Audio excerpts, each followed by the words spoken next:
últimas semanas ou últimos meses tem sido uma montanha-russa gigantesca com a principal commodity do planeta, o petróleo. Conflito no Oriente Médio, redução de produção, estoque, fechamento de novos estreitos. E agora, para onde será que vai toda essa cotação? Que caiu no começo dessa semana, caiu muito, mas tivemos já nessa semana juro americano, inflação americana, conflito que ninguém sabe se acaba ou não. E aí, Marília, para onde vai o petróleo? Pois é, o petróleo a semana passada voltou a bater os 100. É impressionante. Diziam que não ia voltar, né? E voltou. Que não ia voltar. E quando a gente achou que já estava livre dessa volta da inflação, ele veio novamente acelerar.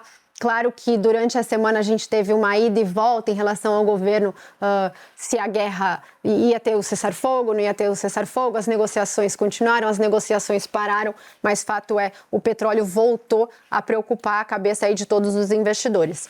O que é importante a gente falar quando a gente fala de petróleo, principalmente para o investidor? O petróleo, ele é um insumo que é um dos que mais influencia o preço da energia, gasolina, enfim, e, portanto, influencia muito a inflação, principalmente nos Estados Unidos, num momento onde teremos aí, ao longo da semana que vem, reunião do Copom, e eles vão discutir se vai ser aumentada ou não a taxa de juro, no caso do Copom, se vai ser reduzida ou não a taxa de juro. É uma coisa que o investidor tem que ficar muito atento. O próprio mercado começou a precificar que poderíamos ter uma continuidade da redução da taxa Selic com a volta do preço do petróleo para patamares de $70 o barril. E agora, com essa volatilidade, com o petróleo próximo a 100, como é que teremos um ciclo de queda da Selic? Fica muito difícil. Pois é a grande dúvida. O que eu gosto do petróleo é que ele traz de volta nossas aulas de geografia, porque ninguém sabia o que era Estreito de Hormuz. Aí só falamos sobre Estreito de Hormuz nas últimas semanas, nos últimos meses. Agora surgiu um novo estreito, que é o Estreito de Bab al-Mandeb. Sabe onde fica isso? Opa! Onde fica?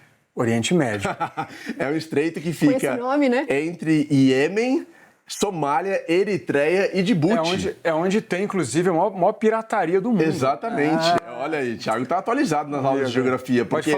Pode falar o país aí que eu sei a capital. Porque o escoamento do petróleo pelo Estreito de Hormuz foi interrompido e aí a Arábia Saudita tem um oleoduto gigantesco que corta o país, pararam de escoar o petróleo via Golfo Pérsico, passaram a tentar escoar via Mar Vermelho, que passa por esse estreito.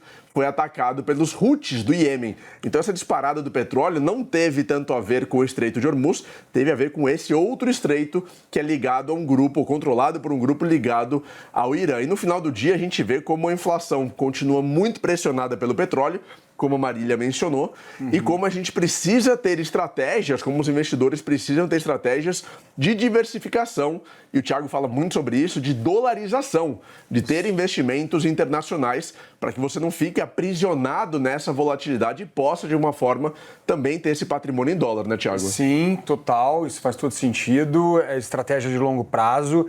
Eu vi já analistas, especialistas dizendo que o equilíbrio entre oferta e demanda agora vai estabilizar o petróleo a $100 por volta de...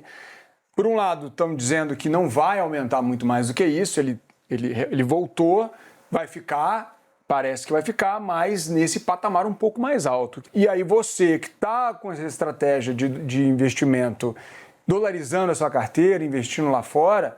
Você mantém, você intensifica, na verdade, né? Não é para mexer nisso, não. Isso é uma estratégia que você vai seguindo ao longo do tempo mesmo. Agora pensa o seguinte, o petróleo antes da guerra, do conflito, tem o petróleo americano e o petróleo europeu, estava por volta de 50...